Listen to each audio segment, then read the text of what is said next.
Madame, Monsieur, cher Castelpontin, depuis quelques jours, celles et ceux qui naviguent sur Facebook ont pu découvrir une information lancée par un élu au sujet de la possible vente de l'hôtel-restaurant L'Estrodelle à une association afin d'ouvrir un centre d'accueil pour migrants mineurs isolés.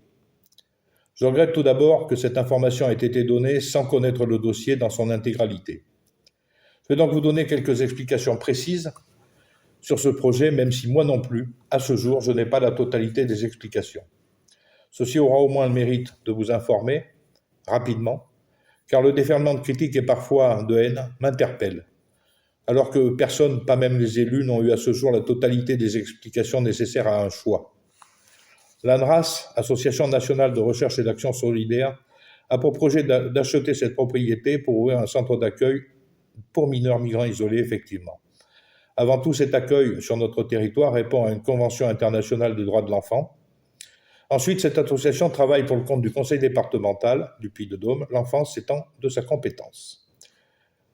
Monsieur le président du conseil départemental du Puy-de-Dôme doit prendre la décision de l'achat ou non par l'ANRAS. Il souhaite l'avis de la majorité municipale et la décision finale est bien celle du président du conseil départemental, mais il est tout à fait légitime qu'il demande l'avis des élus de Pont-du-Château, et en tout cas de leur majorité. Le lieu envisagé par l'ANRAS correspond, selon cette association, aux conditions d'accueil les plus favorables, proche de Clermont-Ferrand, des transports en commun, des commerces. Actuellement, les jeunes migrants mineurs isolés sont accueillis pour partie au Quorum Saint-Jean à Clermont-Ferrand et pour une autre partie hébergés dans des hôtels. Les conditions d'accueil ne sont pas correctes pour un suivi régulier, d'autant que dans quelques mois, le Quorum Saint-Jean sera en travaux durant de longs mois et devra provisoirement fermer. Le centre d'accueil envisagé aurait une capacité maximum de 39 places. Le siège national de l'association serait également transféré à Pont-du-Château.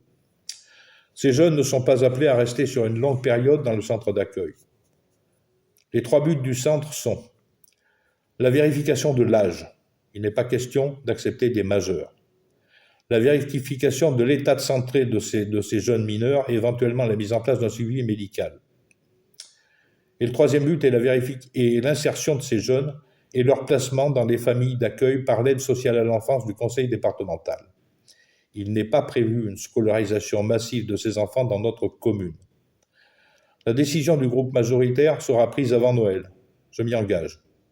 Et les groupes d'opposition seront également informés du dossier détaillé dans les jours qui viennent et pourront exprimer leur position s'ils le souhaitent.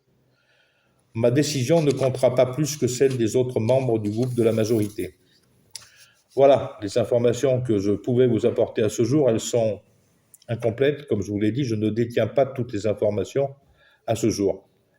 Vous serez en tout cas informé de l'avis du groupe majoritaire dès que celui-ci sera pris.